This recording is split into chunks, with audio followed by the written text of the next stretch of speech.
Shabbat Shalom, everyone. We're in the Torah portion of Shemini, and in this portion we see the unfortunate passing of the two sons of the high priest, Nadav and Avihu. Why did they pass? What happened?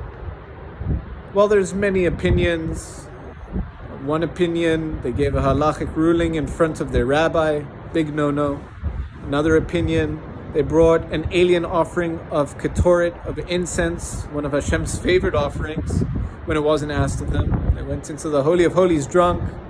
Another opinion, that they weren't married. Let's start with a mashal, something that the Rabbi Nachman actually tells us. I want you to imagine that there is a big simcha, a big celebration, and you've got 10 men dancing in a circle together, filled with joy. But there's one man sitting off to the side that's not feeling it. He's not in the mood. So every time they come around, they try and encourage him to join them, and every time he says, "Leave me alone, I'm not interested." They're joyous, but their joy isn't b'shleimut. It isn't complete joy. Rabbi Nachman tells us there's not complete joy until you turn sadness, downtroddenness into joy. Once you transform it, now you have true joy. So each time they're coming around and they're trying to encourage the guy to join them, and each time he says, I'm not interested. Finally, at one rotation, a guy stops, grabs the guy, pulls him up, and throws him into the middle of the circles of dancing. The guy is very unhappy being there at first. But then he looks up, and everyone's looking at him and smiling, and this is fun. And slowly but surely, that frown turns upside down, and he's got a big smile, and he's filled with joy. Not only is he filled with joy, but the joy of the circle, that was already joyous to begin with, is now exponentially increased. The simcha is b'shleimut. The joy is reached its completion. Why? Because that frown was turned upside down. As a result of that, there's a completion of joy. You see, the incense, which one of our opinions was that they bought an incense, this is actually what it was all about. You had 10 ingredients that were like the 10 men, filled with joy. They smelled great. But there was one ingredient, chelbana, that was a very foul-smelling odor.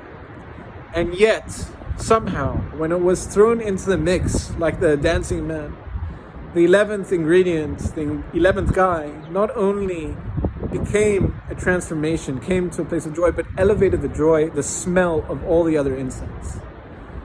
Now let's take it one step further. We said another opinion was that they weren't married, and this was somehow a defect.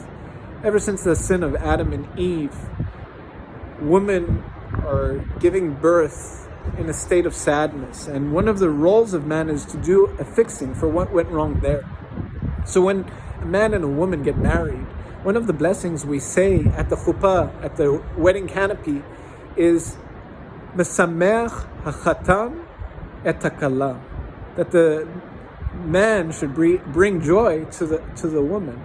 And in this way, like the incense, like the dancing circle, there is a higher level of joy, of completion that comes when we are able to transform something that is downtrodden to a place of joy. This is what incense is all about. This is what Hashem wants of us. And this is why Nadav and Avihu were somewhat perhaps defective, and it caused their demise. Aaron, the high priest, who would go into the Holy of Holies, all high priests had to be married in order to show that they had understood the sacred role of this transformation of Yagon v'Anacha, of the sadness, of this downtrodden feeling, to the level of joy, and how that really brings joy to its highest peak. This is what Hashem wants for all of us, so I wish us all to be zocheh, to fulfill just that, not just in the sense of actually getting married, but also in the sense of wherever we may find ourselves, to realize that mitzvah gadola liot b'simcha, that it's a huge, great deed to be joyous and to bring joy to others. Someone can be in Gehinom, someone can be in the pit of despair, and we have the ability, in fact, we have the duty to go and draw them out of there. And when we do this, Gewalt, we really build the heaven on earth.